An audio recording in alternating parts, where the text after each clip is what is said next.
Very odd timing for Trent to release this interview with Sky Sports talking about City winning the league and mentality and all that sort of stuff. And yes, I've already seen people having meltdowns, Arsenal fans on Twitter, because Trent said, the mentality thing does play a part in it. Maybe Arsenal's mentality got to him as well because we lost against Palace and they thought, oh, well, we really need to, turn it up and turn it on, and they didn't. And they didn't take kindly to that, but I mean, it is what it is. You still need that. That's part of the whole mentality aspect when you want to be, playing games and winning matches and trying to be the best that there is to be against the machine that is Pep Guardiola and Man City. And everyone always says Pep is the best, Pep is the top. You can't beat him. There is no other way around him. Well, by sheer luck or determination, maybe you can't out-football him, but you can sure as hell play your heart out against him, as we saw the other day with Madrid. City were the better team, but when it come to it, couldn't break Real Madrid down, knocked out on penalties. They came to Anfield, we had a very weakened team, and we still took it to them. They were lucky to escape there with a draw. We were pissed off we didn't get a win. So for him to say what he's about to say now, I find it odd with the timing and how everything is positioned with this league. So let's see what he says real quickly.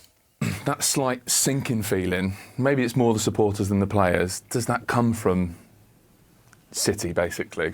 What they've done before? You've been there, and you know it. Previous seasons you've not even made a mistake, and still they've got over the line. Does that where it comes? Where do you think that's where it comes from? The fact that they've been perfect so often, and they've seen out these situations so many times before. What is this angle as well, by the way? Arsenal experienced it last year. We've experienced it 2 or 3 times in the past as well. Mm-hmm. When you get into a title race with City, when it gets to the turn of the year, they are borderline perfect, and you can't really slip up and make mistakes. So, when you do lose those points and you give them the upper hand, and it's difficult because they don't really blink in those moments. They don't seem vulnerable. They don't seem like they're gonna drop points. It's like a well-oiled machine. It's what they do. They click, and there's no stopping them. So, to give them the advantage with 6 games to go is almost handing them the title, I think. So we know that Arsenal played day one. We're playing in a few hours' time now from recording this video, and we need to win against Fulham. At the moment, I have no idea who's going to be scoring us goals, how we're going to play, who's going to be creating, because at the moment, everything is just all over the place. But with Arsenal winning against Wolves the other day, City not playing until the weekend, we would have had two games on top of them, or on them, I should say, on top of them. That's a big pause moment. 2 games on them, whereas we have to also play Everton, which is not going to be easy away at Goodison Park, regardless of what people think. Yeah, they got slapped up 6-0 by Chelsea, but even then, so it's a Merseyside derby. They need to win to stay up in the Premier League. And for Trent saying once you give City that advantage, they don't let up, that has been proven to be true. We have seen it. As soon as they've taken top spot, it's almost, it's go time now. Because if you fail, if you slip, to use a term very familiar with Liverpool over the last decade or so, then City are always there to take over and to really take control and take it on. Now people say, well, where's your mentality? Where's your winning mentality? You can have all the winning mentality in the world, but if you don't get the results you need to, ultimately your mentality does nothing for you, because if you don't win, you don't get the 3 points. We have the winning mentality. We want to win. We want to pursue this. If you draw or lose, ultimately that's what matters, which sucks. And when you give City the upper hand, they pretty much always take advantage. And as I said, they'll have 2 games in hand. Even if we win our games, Arsenal, Liverpool respectively, City can still just win their 2 games, and then they're back on top again by 2 points. And then where do we go from here? Granted, they've got the FA Cup still to play out of the Champions League, make it a little bit easier for them.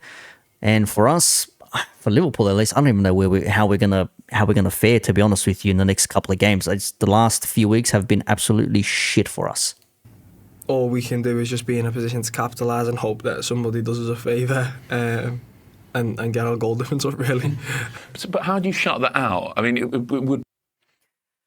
That's all I wanted to say. I'll link it down below. It's only a 9-minute video. But yeah, you can see that aspect there. Like, hope somebody slips up. And that's the thing. You don't want to put that position to another team. You want to take that yourselves. You want to say, this is our competition. This is us to take. And we're not going to rely on other people. But when you have to start relying on other teams, that's when it becomes a bit of a problem. Are we still in it mathematically? Yes, it's only 2 points. Okay. Realistically, though, are we going to see Man City slip? Are we going to see them drop points? Maybe they drop points in one game, and that maybe could change not just for Liverpool but also for Arsenal, and then swing in their favour. And then City might be scratching their heads thinking, okay, what are we doing here? What's happening? I just don't think City are going to be that team this season. They're just going to keep winning. It is what it is. Arsenal, they still got to play Spurs. There's a trick in that there. United still got to play Chelsea, so anything can happen. And it's still very much an open comp mathematically, but in terms of odds and the way the games are gonna go, I don't know. I'm again going out with a whimper in this final season for Klopp. Not that he has to win anything. It's just it would have been nice if we actually went out with a bang and actually competed and turned it up and started winning games. 3 goals or something. I'll take stinky 1-0 wins from now to the end of the season, so long as they're wins. And then we'll just see what happens. But it's the reliance on other teams is what sucks. You don't want to be that team relying on others. And you know what? It's not meant to be. It's not meant to be. Twice before, losing out by a point, making Champions League finals, losing out for whatever reason. It's just, it is what it is, man. You're trying to win everything. The mentality aspect of it all is all good and well. And Trent's won everything as well. So I don't know why people are questioning his mentality, or when they want to laugh at him saying, you said you're going to win a quadruple. We want to win all the trophies. Yeah, which fan doesn't want their players to profess that they want to win? You're there to win trophies. You're there to win matches. You're there to win silverware. Isn't that what the whole thing's about? I mean, shit, if you don't want to hear your players saying that they want to win things, what the hell are we even doing here anyways? Link posted down below. Let me know your thoughts. Peace.